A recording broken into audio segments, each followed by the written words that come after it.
I'm Aaditya Mattoo. I'm one of the directors of the World Development Report 2020, the World Bank's annual flagship report. And this year we're focused on the changing face of trade, global value chains. Thanks to remarkable improvements in information, communication and transport technologies, as well as the liberalization of trade, fragmentation of production across international boundaries has grown dramatically over the 1990s and the early 2000s. That has enabled a new, finer international division of labor. For example, a car and a computer are no longer produced in one country. An engine in Japan, the body in Malaysia, the tires in Thailand, and it's all assembled in a fourth country to be exported to a fifth country. That's what global value chains involve. India has both underachieved and overachieved in global value chains. We talk in the report about different transitions in participation in global value chains. The basic first transition is moving from commodities to basic manufacturing, from making cocoa and copper to making simple products like clothes and shoes. That first transition is where the biggest boost to growth comes. That's where the jobs are generated.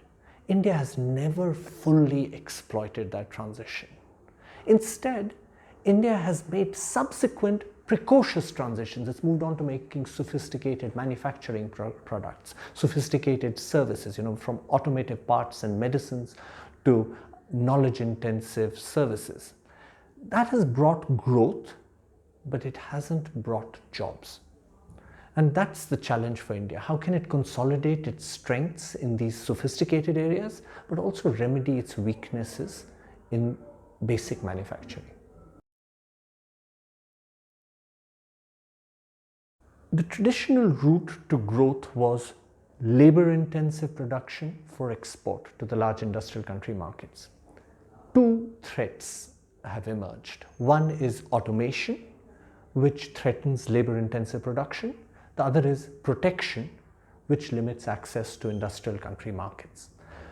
India needs urgently to reform its domestic manufacturing sector by improving the flexibility of labor, land, capital markets, improving its logistics and reforming its trade policy. Because global value chains are about being able to import cheaply, transport efficiently and access foreign markets at liberal conditions. Those are the elements of this value chain which India needs to remedy.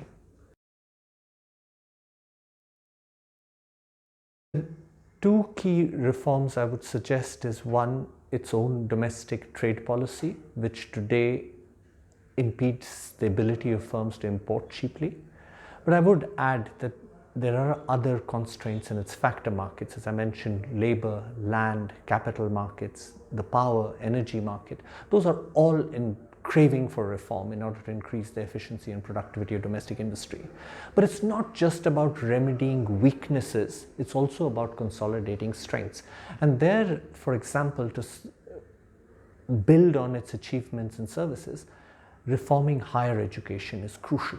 That's what would generate the skills thanks to which India can exploit the opportunities offered by the remarkable technological changes that are happening both in manufacturing and in services.